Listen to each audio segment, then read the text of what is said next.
잘들 보내셨죠? 네. 저는 지난 주간에 제가 이제 올해 51가 돼서 정기 검진을 이제 국가에서 하는 검진을 받는 차에 장내시경도 이번 차에 한번 해야 되니까, 그래서 장내시경을 하느라고 거의 4일을 음식을 가려가면서 또 복잡하길래 또 한 이틀을 굶었어요. 그랬더니 한 4일 만에 4.5kg가 빠졌습니다. 할렐루야. 네. 살 빼는 거 쉽습니다. 절대 어렵지 않아요. 근데 부작용이 일어나서 제가 지금 이번 주 내내 지금 시달리고 있습니다. 기운이 없어요. 배심으로 기도를 해야 되는데 지금도 먹는다고 먹는데 이 힘이 아직 회복이 안 돼서 몸 상태를 굉장히 좀 힘듭니다. 그래서 소리를 오늘은 조금 평소보다 작게 할 테니까 귀를 기울이시고 잘 들으시기 바랍니다. 이 말씀 중심에서 영적 전쟁의 실체라는 제목으로 하나님 말씀 증거하겠습니다. 지난 2010년 11월 23일 북한군이 평화로운 민초들이 사는 삶을 살았던 연평도를 향해 무차별 포격을 했습니다. 그 포격으로 우리 군 문과국 서정우 하사 2명이 죽고 민간인 2명이 사망한 그야말로 군사적 도발을 한 사건을 우리는 잊지 못할 것입니다. 지난 11월 23일 날 9주기인가요? 7주기를 맞아서 그 부모님들이 나와서 이렇게 인터뷰하는 것을 제가 잠깐 봤습니다. 평생 그 사랑하는 자식을 가슴에 묻고 이제 살아가야 되는데 얼마나 참 마음이 아플까, 그런 생각을 한번 해보았습니다. 이 사건으로 우리는 그동안 잠잠했기에 잊고 있었던 북한은 명백한 적이라는 사실을 다시 한번 깨달을 수 있었던 사건이었습니다. 그 사망한 사람이 우리의 가족이라고 생각한다면 이러한 느낌은 조금 더 구체적이 됐을 것이라고 생각합니다. 그리고 2번의 연평해전 등을 보면 지금 우리는 북한과 휴전 상태에 놓여 있는 것이지 종전이 아니라는 사실을 우리가 늘 기억해야 됩니다. 지난 1992년경 우리나라 국방의 기본 전략을 담고 있는 국방백서라는 것이 있는데 그 국방백서에서 북한을 주적에서 삭제해버렸습니다. 군대가 존재하는 이유는 싸우기 위해서가 아닙니다. 나라를 지키기 위해서입니다. 우리가 영적 전쟁을 하는 이유도 마찬가지입니다. 우리를 지켜내기 위해서 영적 전쟁이 필요한 겁니다. 물론 북한은 한 민족이고 우리 동포지만 틈만 나면 우리를 공격하려고 하는 그런 세력들이, 주적 세력들이 있음을 잊어서는 안 됩니다. 그들을 대하는 우리의 태도도 중요하지만 우리를 대하는 그들의 태도 역시 중요합니다. 우리가 그를 아무리 한 민족으로 대하고 그리고 사랑하는 동포로 대하지만 그들이 우리를 적으로 대하는 이상 우리도 그들을 적으로 대해야 됩니다. 이것은 영적 전쟁에서 아주 냉정한 현실입니다. 저는 군 생활을 철원에서 했거든요. 그래서 그 GOP 근무를 해봐서 알아요. 이병 때 제가 경계 근무를 이렇게 가면 북한 쪽에서 막 둥둥둥둥둥둥 하면서 막 뭐가 울려오는데 북한 분들이 막 쳐들어올 것 같은 그런 위협을 제가 한두 번 느낀 적이 아닙니다. 많이 느꼈습니다. 우리의 태도도 중요하지만 우리를 대하는 그들의 태도 역시 중요하다고 생각합니다. 저는 한동안 삶이 평온해 있기에 잊어버리고 머릿속에만 담고 살았던 영적 전쟁에 대한 현실적 감각을 요즘 하나님께서 다시 저를 통해서 일깨워주고 있다는 사실을 기억합니다. 하나님께서 영적 전쟁의 현장을 요즘 너무 뚜렷하게 보여주고 있습니다. 하나님께서 제가 모태신앙이거든요. 그러나 하나님이 없다고 생각하고 그렇게 신앙생활을 교회를 다니다가 어머니의 강요에 의해서 다녔다고 그때는 생각을 했어요. 그러다가 고등학교 2학년 때 주님을 인격적으로 만난 후에 하나님께 제일 먼저 저에게 보여주신 것이 있는데 뭐냐면 치열한 영적 전쟁의 현장을 저에게 보여주셨어요. 그런데 한동안 그걸 머릿속에만 담고 살았어요. 머릿속에만. 오늘 본문은 마치 우리의 삶의 현장이 영적 전쟁터임을 우리에게 시각적으로 보여주고 있습니다. 아람이 이스라엘의 전쟁을 선포하고 전쟁을 하는데 질 수 없는 싸움에서 계속해서 번번이 지거든요. 군사력에서 월등히 우월하였던 이 아람 왕은 당황하게 됩니다. 왜냐하면 질 수 없는 싸움이에요. 근데 번번이 지니까 당황하게 되죠. 마치 이스라엘이 자신들의 작전을 다 알지 못하면 이길 수 없는 전쟁입니다. 자신들의 작전이 이스라엘 백성들에게 노출되지 않으면 질 수 없는 전쟁이에요. 군사력이나 모든 면에 있어서 질 수 없는 싸움에서 번번이 지게 됩니다. 그러니까 아람 왕이 분명히 우리 중에 첩자가 있구나, 그렇지 않고서야 우리가 번번이 이길 수 없는, 질 수 없는 싸움에서 번번이 질 수 없다는 결론을 내립니다. 그때 한 부하가 이스라엘 아람 왕에게 고합니다. 왜 우리가 번번이 지느냐 하면, 우리 가운데 뭐 스파이가 있어서 지는 것이 아니라 이스라엘에는 엘리사라고 하는 사람이 있는데, 이 사람이 번번이 우리가 왕의 이야기까지 다 듣고는, 침실에서 다 하는, 무엇을 하는지까지 다 듣고는 이스라엘 왕에 고합니다. 그래서 우리가 번번이 지는 겁니다. 그래서 그가 어디 있는지 그를 붙잡기 위해서 스파이를 보내게 되죠. 그래서 아랍은 결과 이 엘리사가 지금 도단이라고 하는 성에 머물러 있습니다 하는 첩보를 받게 됩니다. 그리고는 은밀하게 밤새도록 도단성을 수많은 아람 군대를 보내서 이 도단성을 겹겹이 포위하게 됩니다. 오늘 본문은 그 장면입니다. 그런데 아침에 눈을 뜨고 이 광경을 누가 제일 먼저 보냐면 엘리사의 사환이었던 엘리사의 종이 이 광경을 처음 보고는 그가 느낀 감정은 무엇이냐면 이제 죽었구나입니다. 이제 끝났구나. 저렇게 아람 군대가 겹겹이 이 작은 성을 둘러쌌는데 우리가 살아날 길은 없겠구나 하고 결론을 내립니다. 15절에 보니까 하나님의 사람의 사환이 일찍이 일어나서 나가보니 군사와 말과 병거와 성읍을 에워쌌는지라. 그의 사환이 엘리사에게 말하되 주여 우리가 어찌하리이까 하니 라고 고백하고 있습니다. 그러자 엘리사가 뜻밖의 반응을 보입니다. 마치 아무 일도 없다는 듯이 두려워하지 말라. 우리와 함께한 자가 그들과 함께한 자보다 많으니라. 이렇게 말을 합니다. 도대체 이해할 수 없는 말이죠. 이 종의 눈에 비치는 것은 수많은 아람 군대 밖에 보이지 않는데 엘리사가 뭐라고 그럽니까? 우리와 함께한 자가 저들보다 훨씬 많다라고 이야기를 하는 거죠. 똑같은 삶의 현장에서 서로 다른 것들을 보고 있는 거죠. 누구의 눈에는 명확히 보이는 것이 누구의 눈에는 보이지 않고 있는 거죠. 엘리사의 눈에는 분명히 보이는 것이 엘리사의 종의 눈에는 보이지 않게 되는 겁니다. 엘리사의 종은 눈에 보이는 것이 전부인 세상을 살고 있고, 엘리사는 눈에 보이지 않는 영적 세상을 보는 삶을 동시에 살고 있는 거죠. 여러분, 이것이 하나님의 백성들의 삶입니다.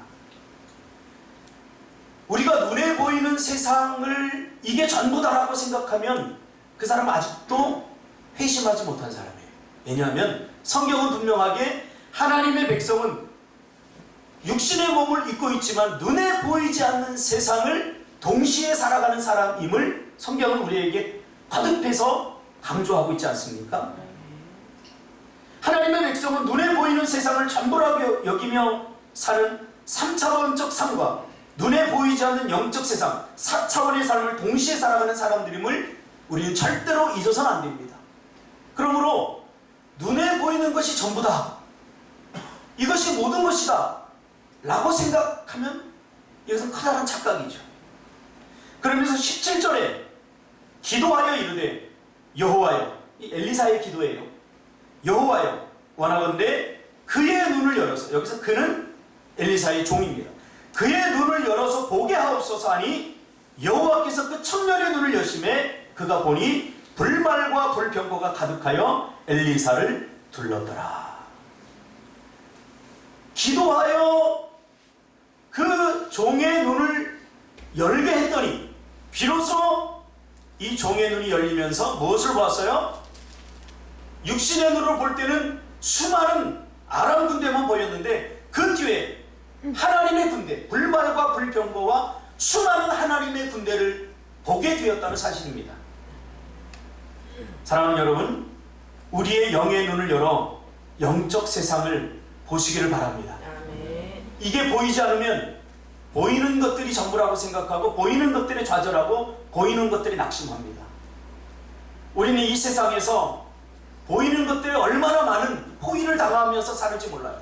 물질의 포위를 당하고 관계의 포위를 당하고 우리가 꼼짝달짝 못하는, 꼼짝 못하는 그런 경우가 한두 번이 아니지 않습니까? 이게 눈에 보이는 것들이에요. 그러나 그 너머에 하나님의 군대를 봐야 우리가 아무리 힘들고 어려워도 이러한 것들에 포위를 당하여도 우리가 낙심하고 좌절하지 않을 수 있었다는 사실입니다. 저는 12년 전에 목회를 시작하고 그동안 이 목회를 해나가면서 정말 포위를 당한 적이 한두 번이 아닙니다. 아무것도 할 수 없는 거예요. 물질의 포위를 당해서 뭐 전기세 낼 돈도 없고 아무것도 없는 거예요. 그것만 보면 낙심하고 좌절할 수밖에 없어요. 모든 것을 포기할 수밖에 없어요. 그러나 그때마다 하나님께서 그 너머에 보이지 않는 하나님의 도우심의 손을 보게 하셨고 하나님의 인도하심의 손을 볼 수 있었던 것입니다. 그래서 요즘은요 별로 그렇게 크게 낙심하지 않아요. 내 삶이 지금 힘들고 어려워도 그렇게 크게 낙심하지 않아요. 왜? 그때는 어때요? 하나님 내 눈을 열어서 하나님의 손을 보게 하옵소서. 하나님의 인도하심, 하나님의 목적을 보게 하옵소서. 기도하면 하나님께서 그 길을 보게 하시기 때문입니다. 수많은 아람 군대를 초라하게 만드는 엄청난 하나님의 군대와 불말과 불평거를 보자 죽음의 공포가 사라지고 비로소 평온함을 찾게 됩니다. 지금 저희 장인께서 췌장암 투병을 하고 계십니다. 제가 찾아가서 그렇게 말씀드렸습니다. 아버님, 뭐 본인은 이제 나는 이제 죽겠구나 이런 생각을 갖고 계시는 것 같아요. 그래서 물었어요. 더 살지 못해서 아쉬워서 아쉬움이 더 큽니까 아버지? 아니면 죽음의 공포가 더 큽니까? 그러니까 잘 모르겠다는 듯이 이렇게 그냥 그래요. 조금 생각을 해보시더니 죽는 게 더 두렵지 그렇게 말씀하시더라고요. 여러분, 왜 죽는 게 더 두려운지 아세요? 더 살고 싶은 아쉬움보다 왜 죽음의 공포가 더 우리를 힘들게 하는 줄 아세요? 죽음 자체보다는 죽은 이후에 우리가 어떻게 될까? 그것이 해결되지 않은 사람들은 죽음의 공포를 감당할 수 없는 거예요. 저는 이번에 검진을 하고 저는 건강한 줄 알았어요. 건강하고 내가 이제 건강하구나. 난 나이 또래에 비해서 그래도 건강해. 뭐 동안이야. 그러면서 자부하고 살았는데 이제 그 작은 칩 이 안에 들어가가지고 뒤로도 들어갔고 수치를 경험했어요. 그리고 내 속을 봤어요. 근데 그걸 집사람이 또 찍어놨어요. 밖에서 요즘 다 보여주잖아요. 제발 아내들 그 짓 하지 마시기 바랍니다. 이거를 딱 보고는 제가 충격을 받았어요. 왜냐하면 그 안에 용종이 있더라고요. 용종이 5개나 있는데 하나는 5cm. 그래서 그거 지금 샘플을 채취를 했는데 용종이 있어요. 그래서 그거를 제거를 했어요. 5개. 그거를 제거를 받고 나서 좀 제가 사실 충격을 받았어요. 야, 이런 것들이 나에게는 일어나지 않을 줄 알았는데, 물론 그게 이제 뭐 검사를 해봐야 알겠지만 이게 정말 죽음이라는 게 다른 사람의 문제가 아니라 내 문제일 수도 있구나. 그러면서 저희 아버님의 그 심정을 조금 더 가까이서 헤아릴 수 있는 시간이었어요. 그런데 저에게는 죽어봤자 천국이라고 하는 그 확신이 있기 때문에 뭐 죽음의 공포보다는 야, 이거 정신 차리고 살아야 되겠구나. 내가 이 땅에서 천년 만년 살 것이 아니구나 라는 사실을 다시 한번 인식하게 됐다는 사실이죠. 에베소서 6장 12절에 보면 가만히 있어봐. 지금 가만히 보니까 태욱이잖아. 나는 어떤 관광객이 앉아있는 줄 알았어요. 지금까지 어떤 관광객이 앉아있는 줄 알았는데 가만히 눈을 쳐다보니까 태욱이야. 탁태욱이. 그래요. 제 제자인데 감동이 밀려오네요. 표기로 지금. 에베소서 6장 12절에 보면 우리의 씨름은 혈과 육을 상대하는 것이 아니요 통치자들과 권세들과 이 어둠의 세상 주관자들과 하늘에 있는 악한 영들을 상대함이라 라고 분명하게 말씀하고 있습니다. 무슨 말이죠? 눈에 보이지 않는 사단과의 싸움이라는 것입니다. 여러분, 그래서 사람과 싸우지 마세요. 사람이 조금 밉고 사람이 못된 짓하고 뭐 사랑받을지 못한다고 그 사람과 싸우지 마세요. 그 사람과 싸우다 보면 내가 지는 거예요. 내가 지는 거예요. 그 사람의 안에 있는 악한 영, 미움의 영과 싸워야 돼요. 미움의 영. 그 사람 안에 있는 그 영을 우리가 볼 수 있는 눈이 뜨여져야 돼요. 그렇지 못하면 다 죽어버려요. 다 죽어. 이게 제 경험입니다. 제가 목회를 하는데 뭐 좋은 성도들만 있었겠습니까? 정말 사랑해주고 싶은 성도들만 있었겠습니까? 정말 패주고 싶은 성도들도 가끔 있었어요. 어떻게 그렇게 더럽게 말을 안 듣는지. 그때마다 좋은 설교가 안 나가더라고요. 그러다 보니까 이 설교가 아니라 정죄가 돼버려요. 그러면서 뭐가 중요하면 내 영이 서서히 죽어가더라. 내가 행복해지지 못하더라. 그래서 깨달았어요. 아, 내가 살기 위해서 하나님의 말씀 있는 그대로 전해야 되겠구나. 제가 그걸 진짜 깨달았어요. 우리가 싸워야 될 것은 뭐지요? 에베소서 6장 12절에 분명히 말하잖아요. 우리의 씨름은 혈과 육을 상대하는 것이 아니요 보이는 것들이 아니라는 거예요. 통치자들과 권세과 이 어둠의 세상 주관자들과 싸워야 한다는 사실이죠. 베드로전서 5장 8절 근신하라 깨어라 너희 대적 마귀가 우는 사자같이 두루다니며 삼킬 자를 찾나니. 분명하게 말하고 있죠. 그래서 부부싸움을 할 때도 남편을 향해서 얘기하지 말고 네 남편 안에 있는 더러운 사단의 영아 떠나갈지어다 이렇게 싸우시기를 주님의 이름으로 축복합니다. 기분이 좀 덜 나쁠 거 아니에요. 뭐 성격이 들어와서 이 쫌생이 그러고 싸우면 인격이 공격받기 때문에 즉시 반격을 합니다. 그런데 내 안에 있는 영과 싸운다고 한번 해보세요. 기분이 좀 덜 나쁠 것입니다. 마귀는 우는 우리를 삼키려고 혈안이 되어서 공격하고 있다는 것이 눈에 보여야 합니다. 이걸 영적으로 인식해야 됩니다. 그러므로 바빠서 기도 못하고 바빠서 신앙생활 못하고 아닙니다. 사단이 우리를 사회적으로 묶어버리고 하나님의 사람으로 서지 못하게 그렇게 온갖 수단과 방법을 동원해서 공격하고 있다는 것이 눈에 보여야 합니다. 요즘 사단이 하나님의 백성들을 공격하는 부분이 있습니다. 그게 뭐냐면 마음인데요. 마음을 공격해서 무기력하게 만듭니다. 무기력하게. 그래서 신앙의 의지를 다 끊어버립니다. 이 무기력이라고 하는 것은 뭐냐면 너무 열심히 해봤어요. 열심히 해봤는데 해봐도 안 돼요. 그러니까 나중에 어떻게 되냐면 야 해봐도 소용없구나. 해봐도 안 돼. 그러니까 아예 안 하는 거예요. 해봐도 소용없다. 그래서 아무것도 안 하게 되는 거예요. 이게 무기력이에요. 제가 상담회 현장에서 많은 그 내면의 상처를 입은 사람들을 만나보면 거의 대부분의 사람들이 무기력증에 사로잡히게 됩니다. 이 사람들은 뭔가를 열심히 하려고 해봤어요. 근데 안 돼요.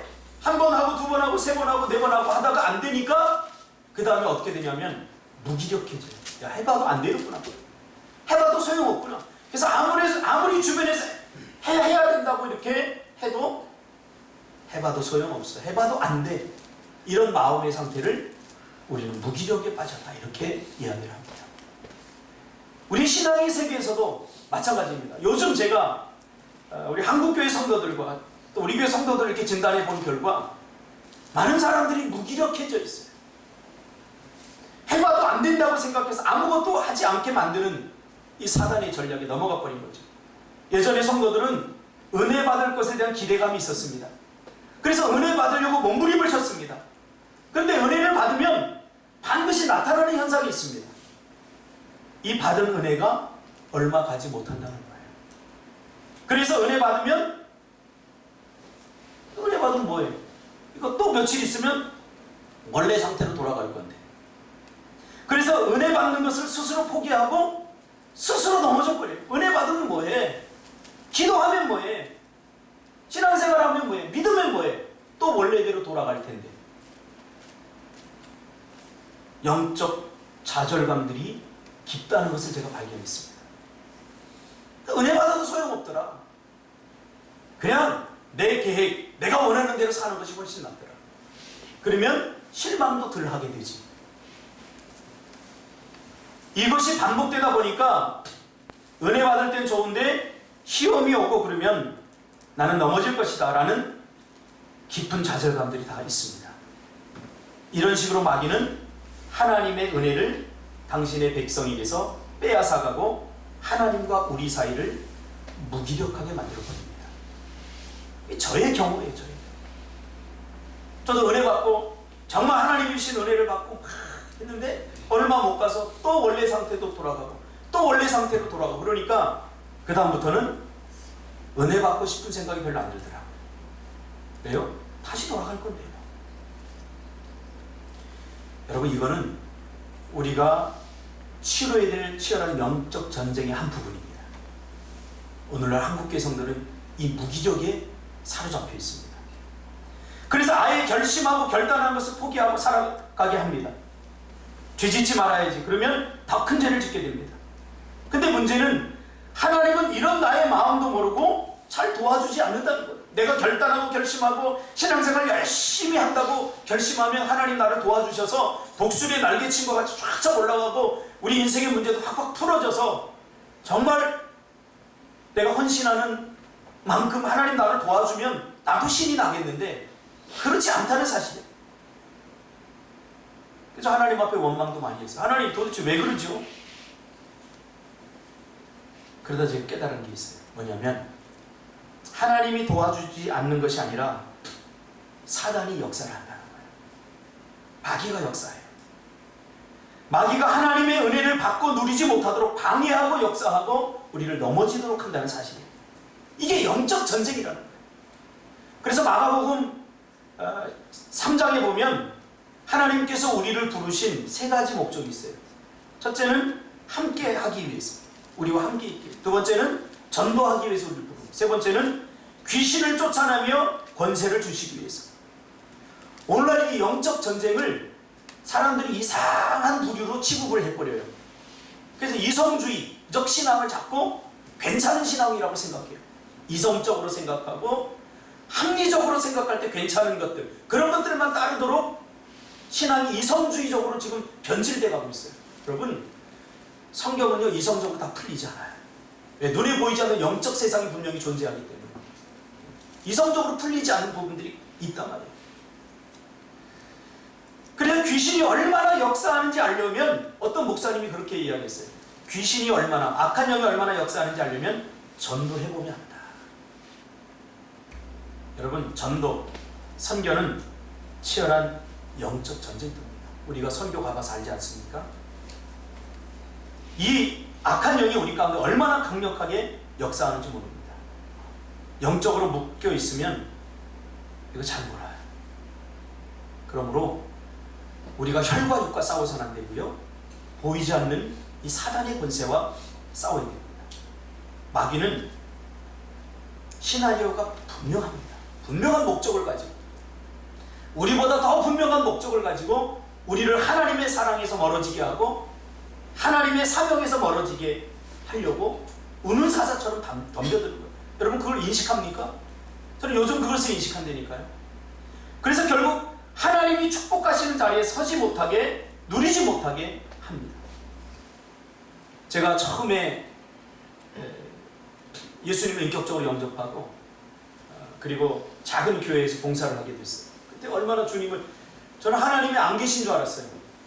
제가 얼마나 비판적인 사람이었는지, 내가 우리 어머니가 지금은 어머니를 내가 이길 수 없으니까 그때까지만 교회 다니고, 내가 중3쯤 되면 등치도 어느 정도 커지니까, 커봤자 요거밖에 안 컸지만, 크면 내가 엄마를 내가 이기고 내가 교회를 안 나가겠다, 그렇게 생각하고 실제로 중3 때 교회를 안 나갔어요. 얼마나 좋은지 몰라요. 얼마나 좋은지 몰라요. 아, 천국이에요. 주일마다 뭐 하는 줄 아세요? 내가 좋아하는 축구하러 나갔어요. 아침부터 나가가지고 축구하고. 얼마나 좋은지 몰라요. 시간이 흐르면서 이 좋았던 것이 좋음으로 끝나지 않더라고요. 뭔가 마음의 허전해요. 내 마음대로 살면 내가 좋을 줄 알았는데 내가 해볼 거 다 하면서 사는데도 별로 그렇게 좋지 않아요. 뭔가 알 수 없는 불안, 두려움 이런 것들이 마음속에 공포로 자리 잡고 있었어요. 그러다가 고2 때 주님을 정말 인격적으로 만나게 되죠. 그리고 나서 이제 교회 가서 내가 봉사하고 헌신해야 되겠다. 작은 교회 가서 내가 봉사해야 되겠다. 그래서 작은 교회 갔는데 인천의 화수동이라는 곳에 가보면 그 산동네 작은 교회가 있었는데 그곳에 가니까 중고등부도 없어요. 그래서 내가 고2 때인데 내가 중고등부를 만들었어요. 중고등부가 한 3, 4명 됐는데 만들고 설교할 사람이 없으니까 전도사님이 개척한 교회예요. 설교할 사람 없으니까 내가 설교했어요. 설교 뭐 했겠습니까? 매일 제대로 해라. 니들 기도해야 된다면 그 얘기밖에 더 얘기했어요. 그렇게 하다 보니까 너무 좋은 거예요. 그래서 그 교회 옥상 꼭대기에 자그마한 옥탑방이 하나 있었는데 그것을 기도처소로 만들자. 그래서 그 친구들과 함께 그것을 청소를 했어요. 거기 보니까 청소하면서 보니까 이 동네에 온갖 불량배들이 그에 와가지고 술 마시고 또 이상한 짓도 하고 뭐 여자 팬티도 입고 아주 더러운 곳이 돼 있었어요. 근데 전도사님은 그걸 폐쇄시켰기 때문에 몰랐던 거예요. 근데 우리가 그것을 치우고 기도초소로 만들려고 하니까 악한 영의 역사를 비로소 하는 거예요. 그때 제가 처음 영적으로 저도 굉장히 당황했어요. 청소시키고 제가 나가서 뭘 사서 이렇게 왔는데 이 친구들이 갑자기 눈이 획 돌아가 버렸어요. 그리고 구석에 둘이 이렇게 숨어 있는 거예요. 너희들 왜 그래? 저도 몰랐죠. 왜 그래? 그랬더니 형 오지 마. 형 무서워. 우리도 왜 그러는지 모르겠어. 그러는 거예요. 저도 모르니까 우리 기도하자. 기도하는데 이거 안 돼요. 전도사님, 여자 전도사님이 계셨는데 여자 전도사님이 이야기를 했더니 여자 전도사님이 오셨어요. 귀신 들렸다고. 성경에서 있었던 일이 처음 저희 체험적으로 지금 체험하는 거죠. 저는요 귀신 들리는 것이 성경에만 있는 줄 알았어요. 근데 귀신 들렸다는 거예요. 근데 보니까 아무리 기도해도 안 나가요. 여러분 사단이 얼마나 사악한 줄 아세요? 너 어디 있어? 그러니까 여기 있대요. 여기에 손을 얹고 막 기도하니까 막 웃어요. 그 기분 나쁜 목소리 막 가닥가닥 웃으면서 여기 있지 그러면서 막 농락을 하는 거예요. 그때마다 우리는 거기다 손을 얹고 막 기도했는데 농락당하는 거죠. 한 2시간 이상을 그렇게 하다가 탈진이 돼. 기도할 힘도 다 잃어버렸어요. 그래서 여자 전도사님, 우리 담임 전도사님 모시다 놓고 기도하자. 야, 이제 담임 전도사님 모셔오라 그러니까 사단이 뭐라고 그러면 이제 나중에 들은 이야기지만 귀신 들렸다는 것은 사단이 내 전 의지를 다 잡아버리는 거예요. 그 의식은 분명하게 있지만 내 뜻대로 못하는 거예요. 내가 A라고 하는 말을 하고 싶은데 B라고 하는 말을 하게 되는 거예요. 완전히 내 전 인격을 사로잡아버리는 거죠. 내 의식은 또렷합니다. 그러니까 내가 조금 이따 나갈 테니까 전도사님 부르지 말라 그러면서 눈물을 이렇게 쫙 흘리는 거예요. 이야, 지금 다 이야기할 수 없습니다. 제가 이것을 겪고 나서 우리의 삶의 현장은 치열한 영적 전쟁터구나. 제가 예수 믿고나 처음으로 그걸 하나님이 체험하게 하시고 그리고 그 생각으로 살았어요. 근데 신앙생활을 하다 보니까 우리의 삶이 치열한 영적 전쟁터라는 사실을 제가 머릿속에만 인식했지 실전적으로 제가 인식하지 못하고 살았던 것 같아요. 사단이 왜 영적 전쟁에서 우리를 공격하는지 알게 해주는 장면이 나옵니다. 서지 못하게 하기 위해서입니다. 이는 악한 날이 너희가 능히 대적하고 모든 일을 행한 후에 서기 위함이라. 이게 하나님의 뜻인데 역으로 생각하면 하나님은 서지 못하게. 여기 서다라고 하는 말은 하나님의 축복의 자리를 계속 유지하고 누리지 못하게 하다, 그런 뜻이 있습니다. 그러니까 사단은 명백합니다. 사단이 우리를 영적 전쟁에서 공격해서 우리를 쓰러뜨리고 넘어뜨리려고 하는 이유는 하나님의 축복의 자리를 떠나게 만들고 그 축복을 계속 누리지 못하고 유지하지 못하게 만들게 하는 것이 사단이 우리를 공격하는 목적입니다. 그래서 축복의 자리에 서지 못하도록 넘어뜨립니다. 성경에 보면 귀신들이 나옵니다. 귀신 들린 사람들이 나옵니다. 이것은 영적 치열한 전쟁터임을 우리에게 보여주고 있습니다. 저는 실제로 귀신 들린 사람들을 많이 보았습니다. 그들을 보면 굉장히 충격적이에요. 나중에 이제 그 귀신 들렸던 그래서 이제 예수의 이름으로 이렇게 물리치고 그 두 친구가 이야기를 해주는데 의식은 또렷하대요. 의식은 또렷한데 자기 마음대로 하지 못한, 자기 의지대로 하지 못한대요. 그러면서 우리의 영적 상태도 사단이 너무나 잘 알아요. 어떤 분이 이렇게 손을 놓고 기도하니까 너무 고통스럽고 막 힘든데 어떤 분이 이렇게 기도하면 야, 너 제대로 해. 너 죄 지으면서 뭐 그딴 짓을 하고 그래. 그러면서 아무 영향력도 미치지 못한다는 거예요. 사단도 다 잘 안다는 거예요. 근데 다행히 저한테는 형섭이 형이 손을 얹으니까 막 불이 떨어지는 거야. 할렐루야. 제가 그때 불이었거든요. 뭘 되기만 하면 다 할 것 같았거든요. 사단도 영적 상태를 너무나 잘 알아요. 여러분, 저는 오늘날 교회 안에서 어떤 권사님이, 장로님이, 어떤 목사님이 신앙생활을 적당히 해야 된다 그렇게 말하는 사람들 많이 봤어요. 영적으로 묶여있기 때문에 그래요. 영적으로 묶여버리면 은혜 받아도 소용없고 기도해도 소용없고 예수 믿는 것이 귀찮고 번거롭게 생각되어집니다. 하나님께 대한 기대감도 사라져버립니다. 이번 주에 저희 장인어른한테 전화가 왔어요. 제가 이분을 구원시키기 위해서 거의 제가 결혼하고 25년 동안 그 전부터도 기도했어요. 잘 안 들어요. 그분을 놓고 기도할 때마다 제가 느꼈던 감정이 뭐냐면 이건 완고한 벽이다. 뭐 견고한 벽이다. 야, 이분이 예수 믿을 것 같지 않았어요. 그럼에도 불구하고 제가 25년 동안 기도했어요. 제가 제일 기다려지지 않는 날이 추석 명절이었어요. 왜냐하면 그때 유일하게 보는데 제가 대접을 별로 그렇게 못 받았거든요. 술 안 사온다고 혼내고 문전박대 당했거든요. 제가 집사람이 장녀이기 때문에 장정인데 가서 구석에 이렇게 쪼가리 쭈그리고 있다가 뭐 이렇게 그냥 오고 거의 10년 이상을 그렇게 했어요. 내 자존감이 굉장히 낮아지고 이게 뭔가 그런 생각이 들 때가 한두 번이 아니었어요. 나도 우리 집에 가면 사랑받는 자녀인데 그럼에도 불구하고 포기하지 않고 25년 동안을 기도해왔는데 전화가 왔어요. 제가 저번에 갈 때 극동방송만 나온 라디오를 선물해 드렸거든요. 그랬더니 야 박서방 이거 극동방송 설교 들으려면 어떻게 되냐?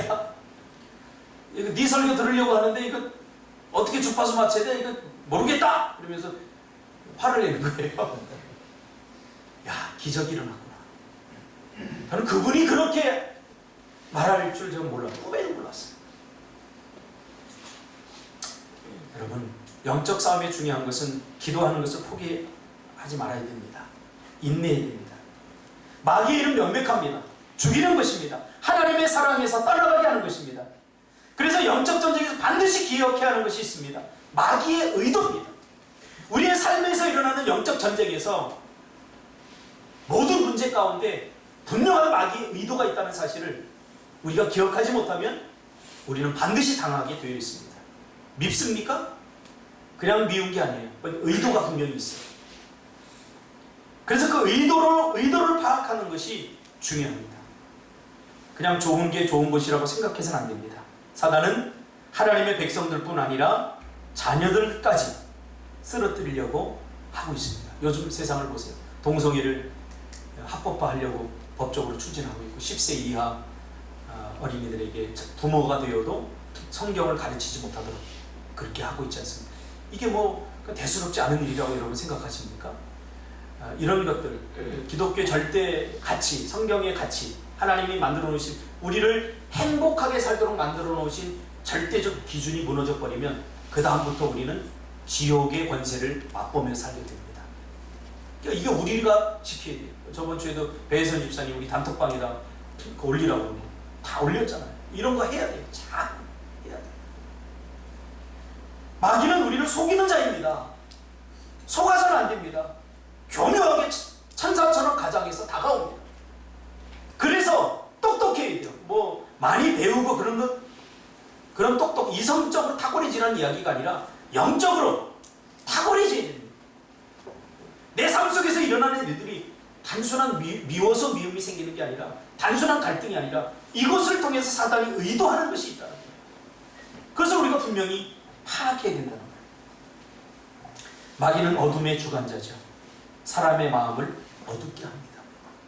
그래서 제가 상담하는 사람들 이렇게 보면 공통적으로 나타나는 현상이 있는 뭐냐면 어둡다는 거예요. 마음이 다 어두워요. 겉으로는 밝게 웃고 있지만 그 내면을 속으로 들어가 보면 내면이 왜? 마귀의 권세가 붙들고 있기 때문에. 제가 심리학을 전공하고 또 상담을 오랫동안 했지만 세상 상담, 세상 심리학은 별로 의미가 없어요. 왜냐하면 진단을 할 수는 있는데 어떻게 회복시킬 것인가에 대한 대안을 갖고 있지 않아요. 실제로 상담을 하는 많은 상담소 사람들을 슈퍼바이저를 해보면 그들이 고백하는 이야기가 있어요. 야, 동족의 피를 빨아먹는 것 같다. 내가 회복시킬 확신도 나에게 없는데 그냥 먹고 살기 위해서 일을 계속해야 되나? 결국은 이런 회의를 갖고 있더라고요. 저는 이걸 어떻게 극복했냐면 저도 똑같이 느꼈어요. 심리학을 전공을 하고 많은 현장에서 상담을 하면서 야, 이 상담에서 고쳐질 수 있을까? 이 정신과에서 고쳐질 수 있을까? 고쳐졌다는 사람 많이 못 봤거든요. 그러면서 나 자신에 대한 회의가 와요. 근데 저는 이것을 어떻게 극복했냐면 하나님의 말씀이 치료하더라고요. 실제로 제가 정신과에 치료받지 못했던 사람을 회복시키고 상담소에서 포기했던 사람들을 회복시킨 예우가 많이 있습니다. 하나님께서 치료하더라고요. 성령은 카운셀러로 번역되잖아요. 상담자예요. 우리가 우리 마음속에 어둠이 아직 상처나 이런 것들로 우리 마음에 어둠이 있어요. 사단은 자꾸 그것을 사용하려고 해요. 자꾸 부정적으로 생각하게 하고 불신, 의심하게 만들어요. 그리고 마귀는 은밀한 것을 좋아합니다. 그래서 여러분, 아무도 안 본다고 사단은 그렇게 생각하게 만듭니다. 근데 히브리서 12장에 보니까 구름같이 둘러싼 허다한 증인이 우리의 삶을 지켜보고 있다고 말하고 있어요. 사람은 안 보이면 혼자다. 아무도 안 본다라고 생각하니까 죄 짓는 겁니다. 영안이 열리면 다 보입니다. 안 보입니까? 여러분 언제 죄졌어요? 우리 태호 이게 오니까 생각나는데 이제 다 청산했잖아. 그러니까 이제 그런 얘기하면 안 되잖아. 그치? 딱 보니까 청산했는데 얼마지 뭐. 안 보인다고 생각하니까 은밀하게 죄를 짓지 않습니까? 안 보이는 게 아니에요. 제가 예전에 어린이집을 할 때 애들을 이렇게 다 재워놓는데 그리고 밖에서 이렇게 커튼을 다 옆에서 이렇게 보니까 한 아이가 다 눈을 뜨고는 5살이에요. 다 눈을 이렇게 뜨고는 다 자지? 네! 그리고 다 자는 거 보고 나왔는데 이렇게 눈을 뜨고 싹 일어나 옆에 살짝 꽂히고요. 다 움직여요. 그러니 딱 아무도 없으니까 애들을 막 깨우고 다녀요. 안 본다고 생각하니까 그런 거예요. 안 본다. 영안이 열리면 다 보입니다. 욕심도 마찬가지입니다. 하나님의 것을 내 것이라고 생각하는 순간 타락하게 됩니다. 하나님의 것을 내 눈으로 보는 것이 바로 미혹입니다. 그럼 영적 전쟁에서 승리할 수 있습니까? 우리가? 어떻게 승리할 수 있습니까? 우리가 승리할 수 있는 비결은 딱 한 가지입니다.